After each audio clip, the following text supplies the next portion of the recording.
Hi, I'm Gidon from thetechnologyman.com. The X3 is the latest 360-degree action camera from Insta360. These cameras capture everything around you in every direction and can provide quite unique third-person views. The intention is you'll use Insta360's free software to reframe this 360-degree spherical video into a standard flat video that is simpler to view and share. Their editing apps are available on iOS, Android, PC and Mac and make that whole process pretty straightforward. I'll help you decide if this is the right camera for you. I'll look at some of its new features and offer some tips on how they can be used. I'll discuss why you might want a 360-degree camera and look at other options available to you right now, both from Insta360 and GoPro. So let's take a closer look. Inside the box you get the camera itself, a soft pouch, a USB-A to USB-C charging cable, a lens cleaning cloth, a sticker and a brief quick start guide. There's no selfie stick included. You will need one to use the camera in most cases. The soft pouch is useful, but I wish Insta360 could figure out a way to incorporate an old school retractable lens guard, a sort of eyelid that could cover either or both lenses to offer at least some protection. Every time you put the camera down, you need to either slide the pouch back on or rest the lens carefully on something soft. It can stand upright on its base, but it's not stable. The X3 is not a major upgrade on Insta360's previous version, the One X2. The biggest difference by far is a much larger 58mm rectangular LCD screen, compared to the tiny 26mm circular LCD screen on the X2. Even in bright conditions it's usable and it's nicely responsive. There are also two new buttons. There's a capture and power buttons as before, but beside the capture button is a dedicated lens button for switching between 360 and single lens mode, which I'll come back to, and a quick button for choosing custom presets.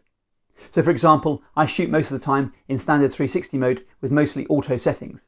I have this configured as a preset, and before I start shooting I always make sure I've chosen this preset in case I've changed shooting mode or messed around with manual settings, which might not be so obvious. This lens button is configurable in settings, but strangely the only other option is to duplicate the capture button.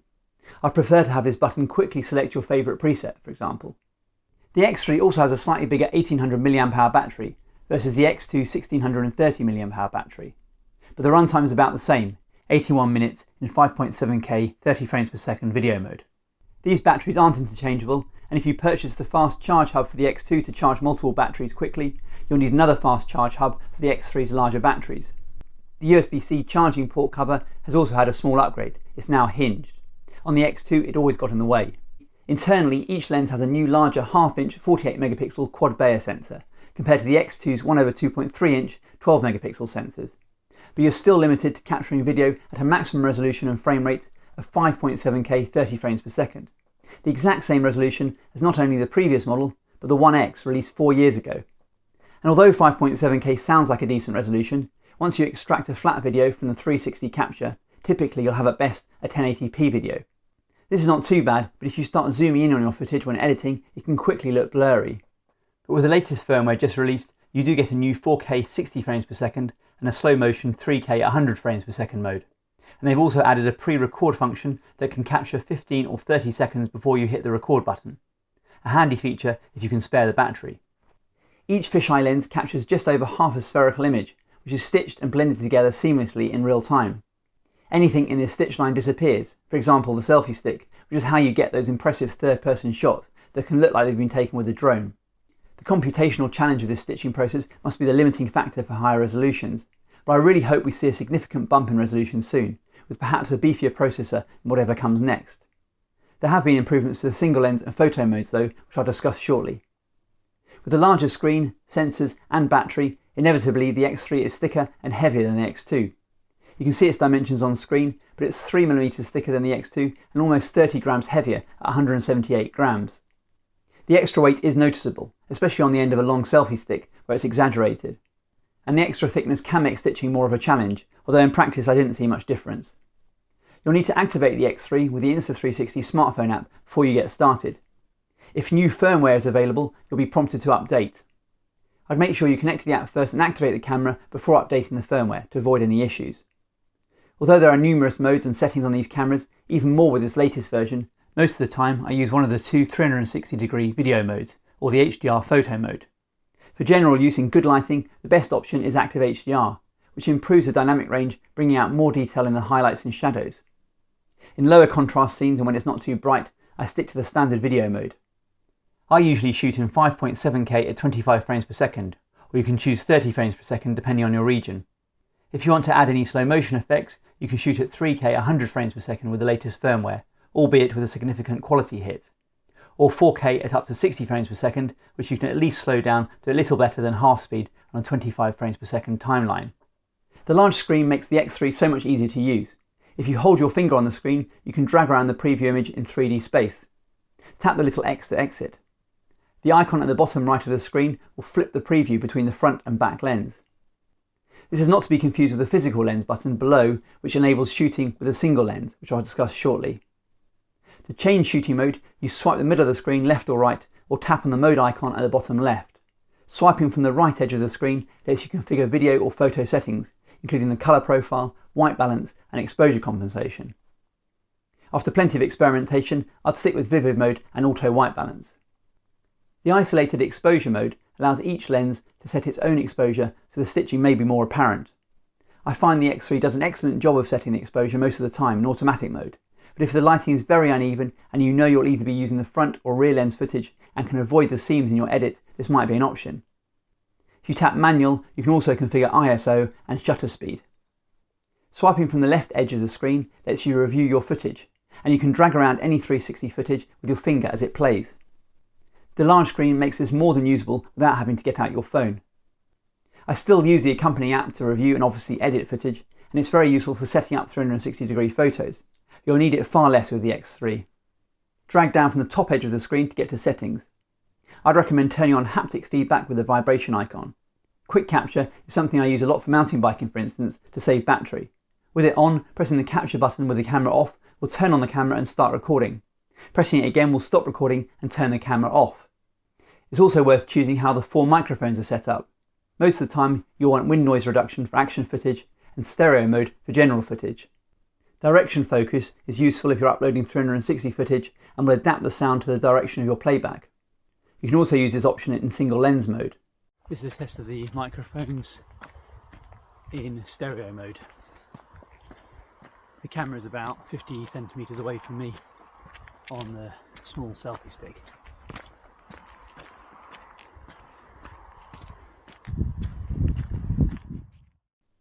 In settings, check the bitrate is set to high, and I'd recommend setting sharpness to medium. I find high and highest too aggressive. I normally have voice control turned off since I don't find it too reliable, and as always, make sure you format the SD card here in the camera before first use. I mentioned briefly the quick button for recording custom presets. I currently have just 3 presets for the modes I use most often. Standard 5.7K 25 frames per second video, active HDR video again at 5.7K 25 frames per second for when it's bright, and HDR photo. What's great is that you can access these presets and start recording without using the touchscreen. If you have gloves on or muddy hands, this is super useful. Press the quick button and then press the capture button to choose a preset and then again to start recording. Or you can repeatedly press the quick button to cycle through your presets and then again use the capture button to select the one you want. I do find the buttons a little hard to press, and only the capture button is slightly embossed to make it easier to locate. So it can sometimes take a little fumbling to feel for the right buttons. 360 video has to be processed in Insta360's smartphone or desktop app. I've covered this in more detail in my review of the One RS. There'll be a link on screen and down below if you're interested. But basically you drag around the 360 video and tap on the plus icon to add keyframes to change your camera view. So for example, I could start with a video looking back at me riding down a trail and then rotate the view to see the trail I'm riding or to see the view off to the side. When you're done, you tap export for a standard flat 1080p MP4 video. But if you don't want to have to use the app and just want to use the X3 like a GoPro, you can use the physical lens button to choose a front or rear lens. Set your resolution and frame rate up to 4K 30 frames per second and record directly to an MP4 file that doesn't need any post-processing in the app and can be used right away. Of course, you'll be losing the main benefit of a 360 camera, but it might make your workflow simpler. At 3.6K and below, you can shoot at up to 60 frames per second, but there's still no true slow motion mode, which is disappointing. This feature isn't new to the X3, but the X2 had a maximum resolution of 1440p or 2.7K. To test this single lens mode, I had the camera mounted in a chest harness. The footage looks good and the image stabilization is excellent, as I've come to expect from Insta360's cameras. There's a completely new mode on the X3 called Me Mode. It's only available under single lens mode, but it actually uses the bottom half of both lenses to capture selfie videos. The idea being you don't need to do any keyframing, but unfortunately this still records video for each lens in Insta360's proprietary format that needs to be stitched together in their app. You need to ensure the camera is on a selfie stick and held horizontally so the bottom half of each lens points at your face, whatever you want in frame. Unfortunately, you can only record at up to 1080p 60 frames per second in this mode. The resulting footage looks okay, but personally I'd never choose to use this mode. I guess it might be useful if the camera stitched the footage into a flat MP4 file that was ready to use. But since you need to use the app anyway, it takes literally seconds to reframe yourself in the 360 video and tap the plus icon to set a keyframe. And there's even intelligent tracking in the app to keep anything you like centered in the frame, not just yourself. You can draw a rectangle around what you want tracked and tap the track icon. To me, the whole point of a 360-degree camera like this is you don't really need to think when you press the capture button, and being able to switch camera angles after the fact can make for far more interesting footage. Still, I'm sure some will find it useful. Finally, you can now capture photos at up to 72 megapixels. Comparing the 72 megapixel photo mode to the 18 megapixel photo mode, I couldn't really see much difference in quality. Insta360 is using a quad Bayer sensor, which divides each pixel into 4, but you don't actually get 4 times the detail of an 18 megapixel sensor, and the files are much larger. HDR photo mode is still 18 megapixel, but if there's not too much movement in the scene, I much prefer using this mode. It takes multiple photos with different exposures in quick succession and blends them together. And just like the X2, the X3 offers a huge amount of control. You can select up to 9 bracketed shots for a very high contrast scene. I generally get my best results with 3 shots 2 stops apart. There are loads more shooting modes and I won't cover them all, but the loop recording could be useful, turning your X3 into a 360-degree dash cam. It'll capture continuously and just record the last configurable 1 minute to 30 minute fixed segment. Even with a larger sensor, this is not a low light camera.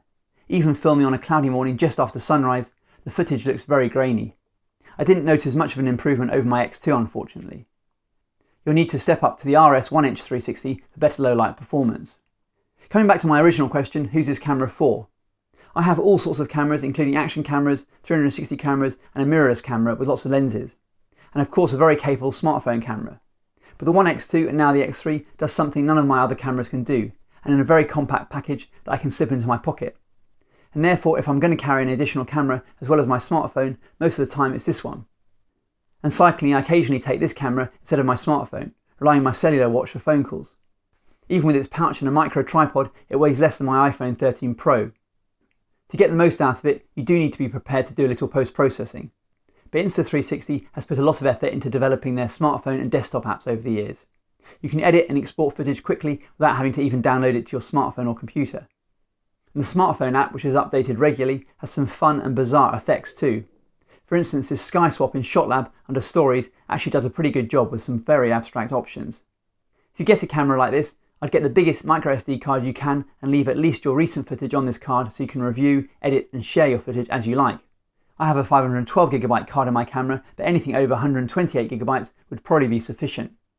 You do still need to make sure you back up regularly to your computer in case the card becomes corrupt for any reason. And having the footage on your PC or Mac lets you use the Insta360 Studio app, which is more capable for more serious use, with a few options you can't do in the smartphone app, like exporting footage in high quality ProRes format, which is more suitable for further editing. It's worth mentioning that there's no built-in storage, which I would have liked to see, even a small amount, just for those emergency situations where you've forgotten your memory card. If you already have the Insta360 X2, I don't see a big reason to upgrade to the X3. The screen is a massive improvement, and I do really like the quick presets that I can select with buttons alone, but you'd have to look very closely to see any quality differences, and it is a little thicker and heavier. I wouldn't upgrade just for the single lens modes. For the money, you'd be better off picking up a more robust GoPro, even an older second-hand model that has a replaceable lens for single lens action footage. The Insta360 One RS I reviewed recently is another option and is very versatile, especially for travel where you're not exactly sure what you're going to need and want to carry as little as possible. To confuse matters further, Insta360 also recently released their prosumer modular One RS 1-inch 360 with better low light performance and some compatibility with the One RS. But it's a lot more expensive, heavier and bulkier, and with only limited IPX3 weatherproofing, it's not suitable for action footage. The lenses on the X3 are still very exposed, so you need to take care, but the body feels rugged and it's waterproof to 10 meters. Finally, there's GoPro's 360 offering, the Max. This is a perfectly capable camera, but it's bulkier than the X3 and very likely to be refreshed soon. The current model was released 3 years ago. It'll be very interesting to see what GoPro comes up with. If you have any interest in photography and have never owned a 360 camera, I'd highly recommend the Insta360 X3. It may not be a huge upgrade over the One X2, but in my view, it's the best option right now and a lot of fun. But I'd love to hear your thoughts. What do you think of the X3? Might this be your first 360 camera? Or if you have this model or the X2, what do you think of it? As always, if you have any questions, please ask. I read every comment and will do my best to respond. I do hope you found this video useful. Please like the video if you did. I'm releasing videos every week on the latest technology and how to get the most out of it, so please make sure you subscribe.